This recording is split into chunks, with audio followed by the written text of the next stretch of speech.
لیکن نہیں، جس فرشتے کو بھیجنا تھا اللہ نے اس کو تو بھیج دیا تھا، جس نے جا کے بولا تھا آپ کہیں تو آپ کو جو ہے وہ آگ ٹھنڈی کر دیں، آپ الٹا دیں، اور ایسے تو انہوں نے کہا تھا یہ بتاؤ میرا رب اس کو معلوم ہے نا کہ میں اس میں گر رہا ہوں، تو انہوں نے کہا تھا ہاں رب کو خبر ہے، تو اللہ انہوں نے کہا تھا بس تم میرے اور رب کے درمیان میں سے ہٹ جاؤ، ٹھیک ہے نا؟ تو یہاں پر یہی ہوا کہ اللہ کی مرضی کے بغیر تو آ نہیں سکتے، جو کچھ ہمارے آگے ہے، جو کچھ پیچھے ہے، جو کچھ اس کے درمیان ہے، ہر چیز کا مالک وہی اللہ ہے، اور تو وہ تمہارا رب بھولنے والا نہیں ہے، رب تمہارا نہیں بھول سکتا۔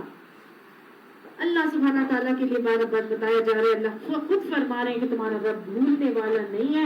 آپ صلی اللہ علیہ وسلم نے فرمایا جو چیز تمہارے رب نے اپنی کتاب میں حلال کر دی ہے وہ حلال ہے، جو حرام کر دی ہے وہ حرام ہے، اور جس چیز سے سکوت اختیار کیا ہے وہ معاف ہے، جس کے بارے میں نہیں بتایا وہ معاف ہے،